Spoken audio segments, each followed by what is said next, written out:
Okay.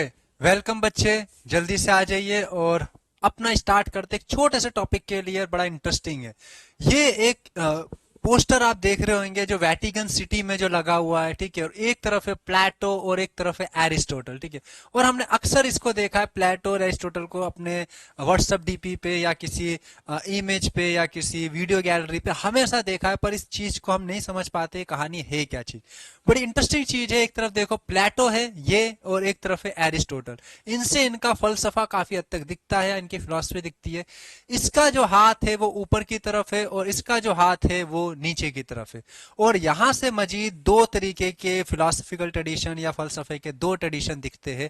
एक तरफ दिखता है एक विचारों की दुनिया, एक आइडिया की वर्ल्ड जो ऊपर की तरफ है, एक अब्स्ट्रैक्ट दुनिया जिसको हम कहते हैं अमूर्त चीजें, ठीक है, अमूर्त वाली दुनिया। और जो एरिस्टोटल जो कह रहे हैं वो नीचे वाली इस मादी दुनिया के ऊपर फोकस कर रहे हैं, और वो क्या है, आपकी भौतिकवादी दुनिया। तो ये दोनों उस फिलॉसफी के, उस फलसफे से हमें रूबरू करवाना चाहते हैं कि अल्टीमेटली ये दुनिया है क्या चीज, जहां जिसके ऊपर पूरा पॉलिटिकल फिलॉसफी या पूरा फिलॉसफी या पूरी दुनिया का डिसिप्लिन टिका हुआ है। एक तरफ है प्लेटो, जो प्लेटो किस तरफ इशारा कर रहे हैं, अमूर्त चीजों की तरफ। उनसे अमूर्त कहने से मुराद ये है कि वो कहते हैं कि जो रियल जो वर्ल्ड है वो विचारों की दुनिया है, ठीक है, एक आइडिया वाली दुनिया है, ठीक है। और जो आइडिया है वो रियल है, परमानेंट है और वो कभी चेंज नहीं होगा। वो ये कहते हैं कि जो पूरी दुनिया है वो किसी आइडिया पे बनी हुई है। तो ये आइडिया की बात करते हैं, विचारों पे बना हुआ है, ठीक है। और उनके अकॉर्डिंग ये कभी भी विचार नहीं बदलने वाले। तो ये बात करते हैं आपके किसके, विचारों की, ठीक है। तो आइडिया परमानेंट है और आइडिया कभी नहीं बदलने वाला, ठीक है। तो आइडिया के ऊपर वो कहते कोई भी अगर कोई मादी दुनिया है तो वो किसी ना किसी विचार पर टिकी हुई है। ओके। एंड देन दूसरी तरफ जो उसका चेला है, जो उसका स्टूडेंट है एरिस्टोटल, एरिस्टोटल उससे रिवर्स जा रहे हैं। और रिवर्स वो कह रहे हैं कि नहीं, ये जो दुनिया जो है ना ये भौतिकता के ऊपर टिकी हुई है। वो ये नहीं कहते कि आइडिया के ऊपर ये भौतिकता टिकी हुई है। वो इसका मतलब ये कहते हैं कि हम इस भौतिकता से भले ही हम किसी आइडिया की तरफ चले जाए, पर किसी आइडिया से भौतिकता की तरफ नहीं जा सकते। तो दोनों में डिफरेंस ये है कि प्लेटो एक आइडियलिस्ट किस्म के विचारक के फिलोसफर्स की वो बात करते, वो कहते हैं कि इस मादी दुनिया के परे भी एक दुनिया है जो विचारों की दुनिया है, जहां पे विचार एक अब्स्ट्रैक्ट लेवल पर है, ठीक है। और हमेशा से वो फिक्स रहते हैं और उस विचार के ऊपर ये दुनिया टिकी हुई है, ठीक है। बाद में चल के क्रिश्चियन थियोलॉजियंस ने या ऑगस्टीन जैसे ने इस इनसे क्रिश्चियनिटी को डेवलप कर, तो क्रिश्चियनिटी को डेवलप करने में आपके प्लेटो का फलसफा बड़ा इंपॉर्टेंट है। अक्सर हम दुनिया में देखते हैं कि प्लेटोनिक फिलॉसफी बहुत ज्यादा स्ट्रांग है। एक अच्छे लोग और एक बुरे लोग, एक मादी दुनिया, एक तस्वराती दुनिया, इस दुनिया से परे की दुनिया, पूरी दुनिया इसी में टिकी हुई है। चाहे वो हेल एंड हेवन हो, जन्नत और जहन्नुम हो, स्वर्ग और नर्क हो, काफी हद तक प्लेटो के आइडिया में दिखता है, ठीक है, ये वाली चीजें। पर अरस्तु से जब अपोजिट आते हैं तो वो कहते हैं कि नहीं, इससे परे क्या है, हम नहीं जा सकते, ना ही हम जान सकते। तो जरूरत क्या है कि ये जो मादी दुनिया है वही सच्चाई है। तो अरस्तु अपने फलसफे में या एरिस्टोटल अपने फलसफे में इस भौतिक दुनिया की तरफ ज्यादा आते।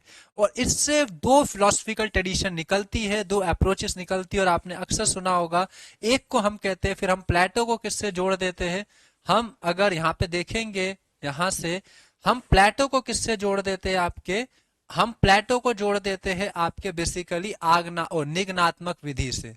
प्लेटो को जोड़ देते हैं निग्नात्मक विधि से, जिसको हम कहते हैं डिडक्टिव, जो आपने पढ़ा होगा, जिसमें हम पहले थियराइज करते देन उसके बाद कंक्लूजन की तरफ, सॉरी, पहले हम कंक्लूजन करते फिर थियराइजेशन की तरफ जाते। और दूसरी तरफ जो एरिस्टोटल है वो कहां पे जाते, वो चाहते हैं आग्नात्मक में, आग्नात्मक में। तो वो ये क्या कहते हैं कि पहले हमें हमें कॉन्क्रीट चीजों की तरफ देखना है, फिर हम किसी ऊपर की तरफ जाएंगे। तो एक लाइन में अगर हम इसको सोचे तो प्लेटो के अकॉर्डिंग जो रियल वर्ल्ड है वो विचारों की दुनिया है, और विचारों के ऊपर ये पूरी मादी दुनिया, ये भौतिक वस्तु या भौतिक दुनिया टिकी हुई है। और इसके ऊपर पूरी रिलीजियस फिलॉसफी, पूरा एथिक्स इसके ऊपर बेस्ड है, ठीक है। चाहे वो क्रिश्चियनिटी, इसीलिए हम प्लेटो को कहते हैं founder of Christianity before Christ, ईसा मसीह से पहले क्रिश्चियन, ठीक है। इसको ऑगस्टीन ने आगे चल के यूज करा। बहरहाल उसके बाद अगर हम एरिस्टोटल को जो देखें तो एरिस्टोटल जो देखते वो कहते कि नहीं, ये मादी दुनिया ज्यादा सच्चाई है, ठीक है, और मादी दुनिया अपने कॉज और इफेक्ट पर टिकी हुई है, और इसके परे कोई हो सकता है कोई विचारों की दुनिया हो, पर उस विचारों पे ये टिका हुआ ये दुरुस्त नहीं है।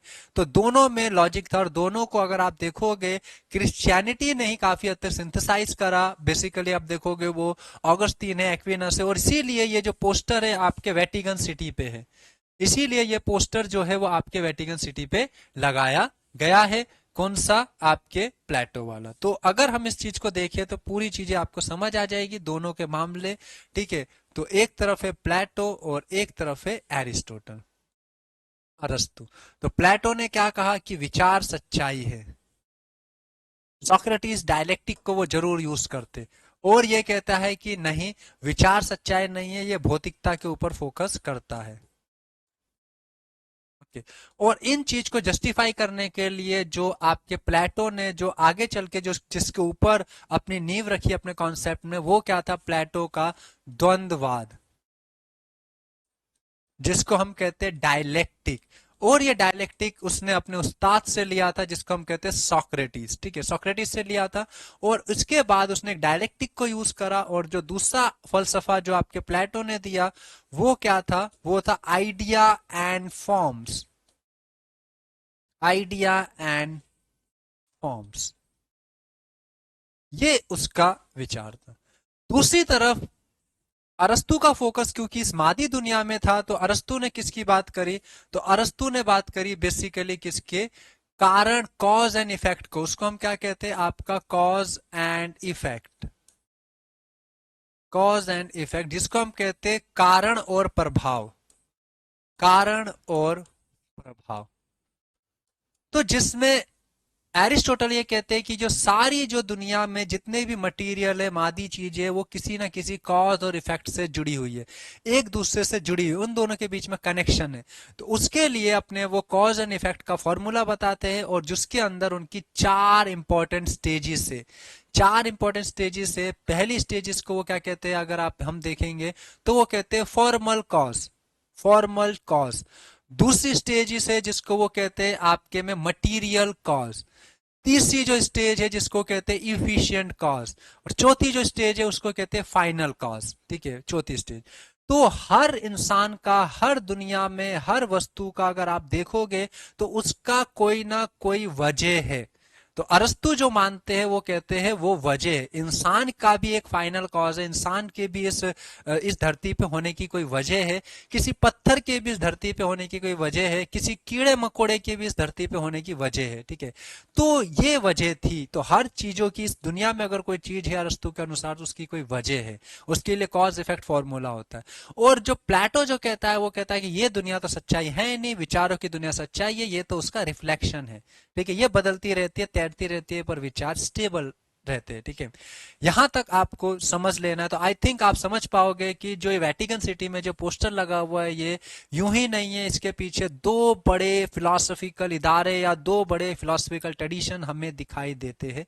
एक तरफ है अफलातून या प्लेटो, और देन दूसरी तरफ है उसका चेला एरिस्टोटल या फिर अरस्तु। और दोनों में जो मेन जो डिफरेंस है एक आइडिया का और एक मटेरियल का। और अगर इन शॉर्ट अगर मैं लास्ट में एक चीज कहूं तो अगर हम क्रिश्चियनिटी की ग्रोथ या क्रिश्चियनिटी का डेवलपमेंट देखते हैं तो काफी हद तक प्लेटोनिक आइडिया है, और अगर हम वहीं पे अगर हम इस्लाम को देखते हैं तो काफी हद तक वो एरिस्टोटल पर बेस्ड है। तो इसीलिए हम अक्सर ये कहते हैं कि इस्लाम में काफी हद तक एरिस्टोटल का नुक्ता नजर है, और क्रिश्चियनिटी में काफी हद तक क्रिश्चियनिटी का जो डेवलपमेंट है वो प्लेटो के नुक्ता नजर के ऊपर है।